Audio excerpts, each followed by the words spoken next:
I definitely think that I have always been super competitive. He's a kill or be killed style of player.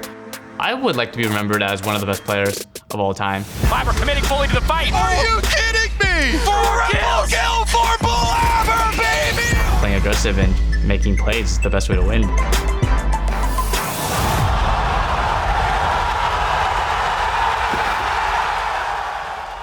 Hey guys, it's Blaber here, and I play jungle for Cloud9. I would definitely describe myself as a very aggressive player that likes to play to his limits. How would I introduce Blaber in 30 seconds? Proactive. Just that one word. He's always looking to make aggressive plays and push the game forward. So you know if you're gonna watch a Blaber game, it's gonna be exciting. Blaber is once again running aggressively towards the enemy team. A literal 1v4. Gordrick is back to full HP. Still not done. This is a guy who knows the limits of his champions and knows the limits of his team better than almost anyone else that plays the game. When I was young, I didn't really play too many video games. Starting at the age of 4, I started playing badminton. I really hated losing, and I always felt like I should win, and I was always top 5, I would say, in the nation. A lot of my coaches thought like, I was kind of uncoachable because I would throw temper tantrums. I would, throw my racket around, I'd break them. When I lost, I would always cry when I lost. They thought I was talented, but maybe not worth the trouble. I started to get worse as I got older. All of my opponents were getting a lot taller than me. When I was 15, I think I was a sophomore in high school, I just quit altogether, and all the time that I was playing badminton, I started playing League because I really enjoyed it. I was actually playing League in preseason of season 1 when I was 9, I think, because my brother was playing. Season 6 was the first season that I started playing League seriously, and I was able to hit Challenger over about a 6-month period. Scouting grounds came around, and my job was to find young new talent. He was very unpredictable, and I think that was something that really gave him the edge. I think for me, at least, there was a player that I knew was really good. I knew other teams wanted him, and I knew he's someone that could grow into something special. Blaber, everyone was already talking about how good he was and how he was definitely going to end up on an LCS team. 1/4 HP. Oh, Black goes down. Blaberfish wants to go in. He's able to find it. Is he? Yes! Good Lord, man. He knows what he did. Wave to stream, boy. He's like, I got this. Absolutely phenomenal job from this Jarvan. We thought he would just kind of be like an extra player, hanging out and watching the academy and the LCS team.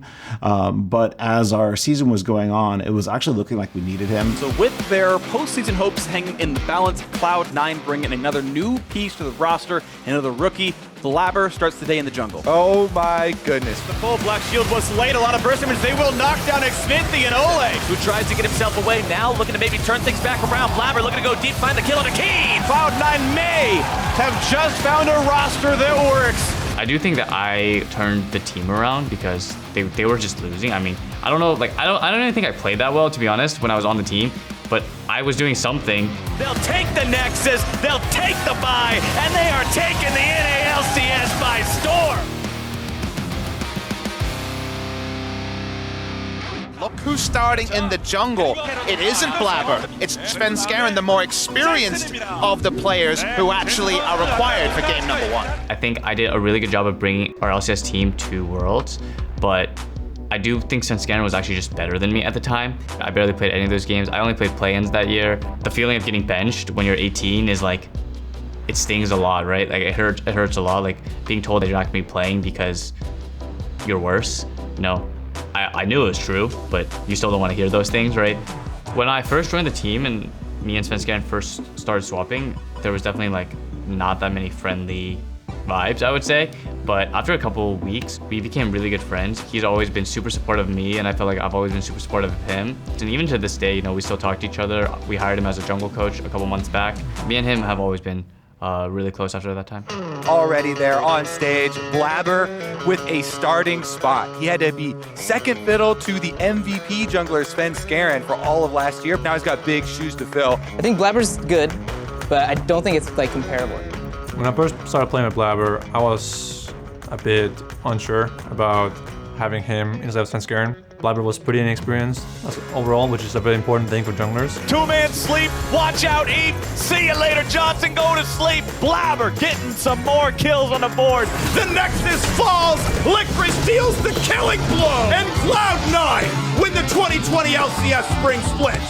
But I was proven wrong in Spring 2020, and Blaber became the MVP off of our 17-1 split. Cloud9, I think, has really been able to grow such confidence and such belief in Blaber. Many people think I'm like a coin flip player, or I don't think before I make decisions, but I don't really like that because I feel like I think a lot before I make decisions. Sometimes I just think about it incorrectly and the decision goes wrong. It doesn't feel good to be known as someone who like flips the game. I kind of just want to be known as someone who makes the game winning plays. Really nothing. This time around, he's been having a rough time since the very start of the first blood. Blaber goes over the wall. 100 Thieves think they found him out, but the story is the opposite. Much further, Blaber taking a whole lot of damage. Oh, there we go! Why retreat when you can go forward? Cloud9, that trademark aggression.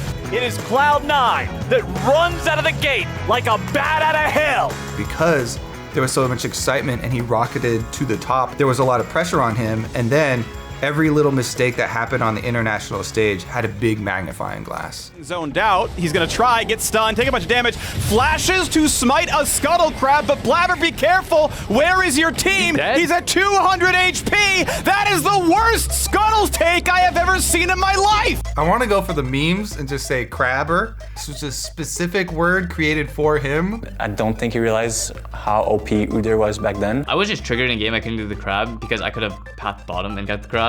I feel like I learned a lot from that moment, and it definitely felt bad during the game and a long time after. And yes, it failed. Like it failed, and he got mean for it. But that didn't slow him down, He just continued playing the way that he thinks he should play the game and continued disproving people who didn't believe in it.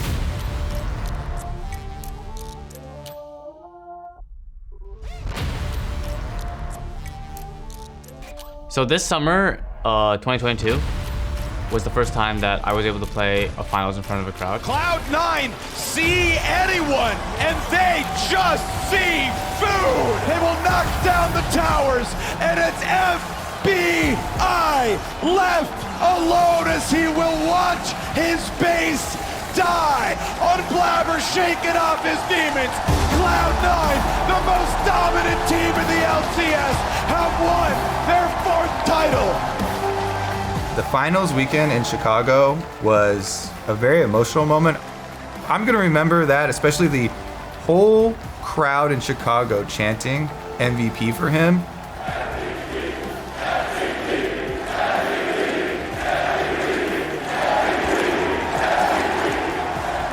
That's one of those things that does stick with you for the rest of your life, that image and that just, heartfelt reaction from him.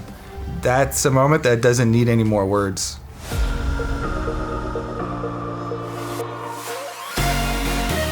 I think me from 2017 versus now is definitely very different. I think I'm a lot more mature now as a person outside of the game. I think that Blaber over time has learned that it's only beneficial for him to try something, even though he might not agree with it, because he's very strong-minded on what he thinks is right, and he's very confident in the way he sees the game, which is a great thing.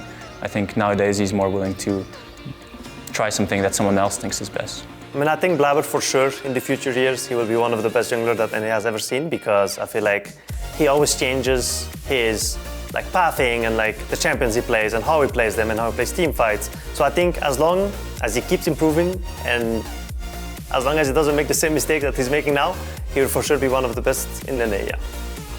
For me, being the best player in NA has never meant too much. I want to kind of make a statement internationally, and that's still my goal today.